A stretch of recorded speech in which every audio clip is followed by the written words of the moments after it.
Cesar continued racing toward him like a freight train, promising certain death with a booming voice that sounded like a concrete mixer. Between the threats, Nick could hear Cesar cursing in Spanish as he thundered through the doorway, heedless of the crackling flames. The dealer must be coked up and operating on adrenaline, even as he was bleeding out. Nick tried to check the clip on the cig, but his right hand was now completely numb, and he was never more grateful to be ambidextrous. Once he was able to switch hands with the gun and wrap his left index finger back around the trigger, he was out of ammo. Perfect. Cesar's progress slowed. The freight train was finally running low on steam, but the dealer still had an AK-47 with plenty of bullets. He stumbled and tripped. When the man fell, he was practically on top of Nick, and the impact was like being hit by a Mack truck. The room shook. Cesar's assault rifle skittered across the floor. This was Nick's chance, but he couldn't move. The stitches across his abdomen had torn when he rolled off the gurney. Blood seeped from new wounds at his shoulder. He and Cesar lay side by side, Nick's own blood mingled with the drug dealer's. Cesar's lips were blood-stained as he whispered just loud enough for Nick to hear. "They're coming after yours, and you can't stop them." The dying man laughed, his laughter changing to a cough as his damaged lungs filled with blood. Even so, he managed to rasp out one last threat. "It's personal now. Your family'll be dead in 6 weeks. The shocking words were meant to taunt, a final insult. Cesar never would have spoken if he hadn't thought Nick was dying too. Nick struggled to sit up, and Cesar's eyes widened in surprise.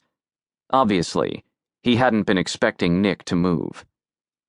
Nick leaned close to the downed man's ear. "My family will be fine. I always see to it." Cesar's eyes closed for the last time, and Nick heard another deep rumble starting farther back in the building. Damn. He recognized that sound. He glanced at the door, seemingly 1,000 miles away. He'd never make it. He looked back at Cesar, dead now in a puddle of blood. The dealer's dying threat galvanized him to action. He rolled toward the wall, wrenching himself to his feet. His vision swam, and blood seeped into his eyes, but he hung on and moved his ass. Whatever happened, he was getting out. There was no other option. Nick Donovan took care of his family. Chapter 1. Mid-December, 10 days to Christmas, Thursday evening, Dallas, Texas. Dr. Jennifer Grayson backed into the driveway and turned off the ignition. Her day from hell was almost over. She'd always enjoyed the last week before Christmas break, but not this year. Newly divorced and alone in a town she hadn't lived in since college, Christmas felt like something to be endured, not celebrated.